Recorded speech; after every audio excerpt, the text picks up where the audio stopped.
Madam President, Djibouti expresses its gratitude to you as well as the co-chairs, Finland and Turkey, for convening this timely plenary debate on strengthening the role of mediation in the peaceful settlement of disputes, conflict prevention, and resolution.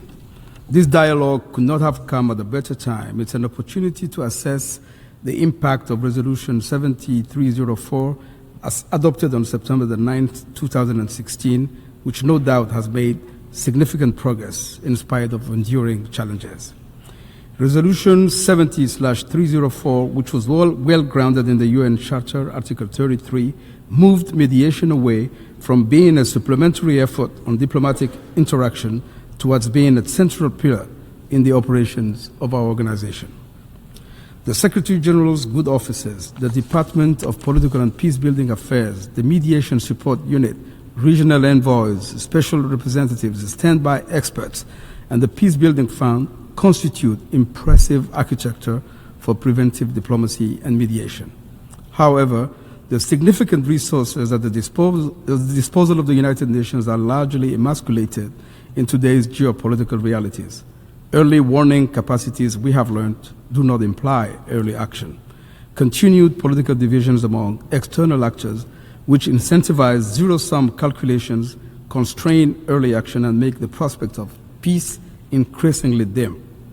Madam President, to reverse this trend, several steps deserve urgent consideration. First, we must continue to emphasize and improve preventive diplomacy at the centerpiece of the United Nations Peace and Security Agenda.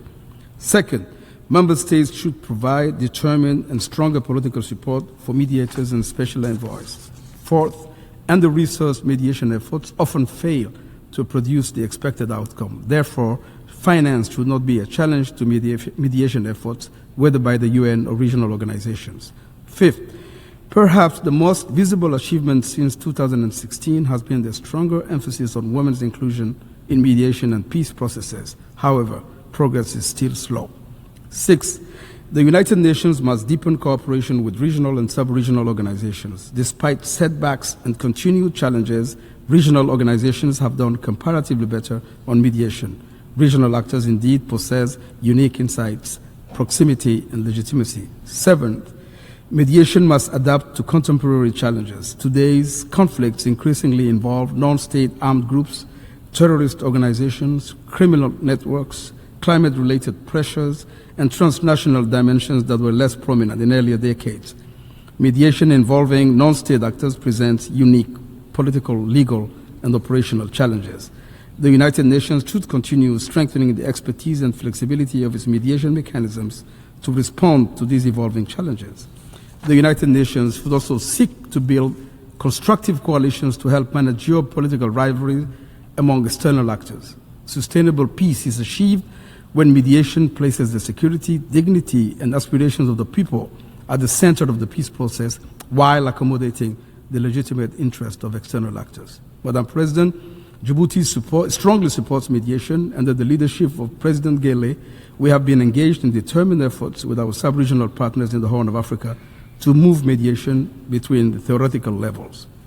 The United Nations was established to prevent wars. Mediation remains the organization's most valuable instrument for fulfilling that mission. The challenge before us is to ensure that this instrument is employed more consistently, more courageously, and more effectively.